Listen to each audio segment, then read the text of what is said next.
తప్పకుండా అండి. అంటే ఇక్కడ నుంచి మా రాష్ట్ర ప్రభుత్వం నుంచి కూడా వారు ప్రిపేర్ చేస్తూ ఉన్నారు. మేము కూడా ఖచ్చితంగా సూచన అంటే చేస్తాము. వారు కొన్ని ఓపెనింగ్స్కి వస్తున్నారు కాబట్టి ఉమ్మడి ఆదిలాబాద్ జిల్లాకు సంబంధించి ప్రత్యేకంగా మేము ఇక్కడ లోకల్గా ఏమైతే తయారు చేసుకోలేదు. బట్ రాష్ట్ర ప్రభుత్వం నుంచి మా సీఎం గారు వారు ఇచ్చేటువంటి వినతులు కానీ వారు ఇచ్చేది అధికారికంగా రాష్ట్ర ప్రభుత్వం నుంచి ఉంటాయి. రాష్ట్ర ఆర్థిక పరిస్థితిని దృష్టిలో పెట్టుకొని రేవంత్ రెడ్డి గారు మొట్టమొదటిసారి చింతలమరానికి శ్రీకారం చుట్టూ ప్రైమ్ మినిస్టర్ గారు పాల్గొంటున్నారు. ముఖ్యంగా ఫండ్స్ తీసుకురావడం ఉన్నది దాన్ని దృష్టిలో పెట్టుకొని ఈ ప్రోగ్రాం కండక్ట్ చేస్తున్నాడు. ఒకవేళ అట్లా కాకపోతే ఆర్థిక అభివృద్ధి జరిగే అవకాశం లేదని నా బీజేపీ ఇక వాళ్ళు ఏమన్నాననే నేను ఇక్కడ కలెక్టర్లు ఉన్నారు, ఎస్పీలు ఉన్నారు, ఇక్కడ పాలిటిక్స్ మాట్లాడితే బాగుండదు. నేను అనేది ఏంటంటే రాష్ట్రానికి రావాల్సిన వాటా కోసం మర్యాదగా పోతే అది ఆర్థిక వ్యవస్థ అంటారు. ఎస్, ఆర్థికంగానైనా కూడా మరి రాష్ట్రానికి రావాల్సిన వాటాలు ఇవ్వాల్సిందే కదా. రాజకీయ కోణంలో చూడొద్దు కదా. అభివృద్ధి విషయంలో మనకు రావాల్సిన వాటా మరి బీజేపీ నాయకులు కూడా ముందుండి తీసుకురావాలి, ఇంకా సపోర్ట్ చేయాలి. రావద్దా మరి ఆర్థికంగా వ్యవస్థ మన వ్యవస్థ బలోపేతం కావద్దా?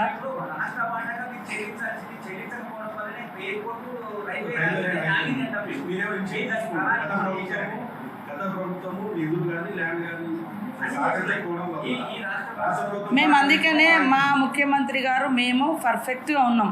మనం చెల్లించాలి, మనకు వచ్చేటి మనం తెచ్చుకోవాలి. మన రాష్ట్ర డెవలప్మెంట్లో ఎక్కడ కూడా అన్యాయం జరగకూడదు. రేపటి దాంట్లో ఏం లేదు. కాకపోతే నియోజకవర్గానికి రాష్ట్రానికి సంబంధించినటువంటి ఖచ్చితంగా అడగాల్సిన పోయి అంతకుముందు కూడా అడిగి వచ్చిండ్రు. వారు వస్తున్నారు కాబట్టి మర్యాదపూర్వకంగా ఒక రాష్ట్ర ముఖ్యమంత్రి కలవడం అనేది అది ఆనవాయితీగా కలుస్తారు. అది ఖచ్చితంగా అది అంటే ఒకరినొకరు రెస్పెక్ట్ చేసుకోవడం, దాంట్లో ఎలాంటి రాజకీయం కోణం లేదు. మీకు మళ్ళీ చెప్తున్నా, మాకు వాళ్ళకు చాలా రాజకీయమైనటువంటి విభేదాలు, సిద్ధాంతపరమైనటువంటి రాజకీయం కాదు, సిద్ధాంతపరంగానే చాలా వ్యత్యాసాలు ఉంటాయి. కాబట్టి ఆయన పీఎంగా మేము వారిని గౌరవిస్తాము.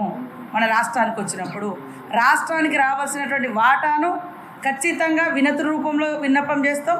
రానప్పుడు ఖచ్చితంగా పోరాటంలో కూడా కేంద్రంలో మేము ప్రతిపక్షంలో ఉన్నప్పుడు ప్రతిపక్షంలో లాగా కూడా మేము పోరాటం చేసి సాధించుకుంటాము. కాబట్టి దీన్ని రాష్ట్ర ప్రయోజనాలను ఇది రాజకీయ ప్రయోజనాలతోటి ముడిపెట్టకూడదు. మాకు రాష్ట్ర ప్రయోజనాలే ముఖ్యం, రాజకీయ ప్రయోజనాలు మాకు ఏమీ లేవు. అది కరాఖండిగా మేము చెప్తున్నాం.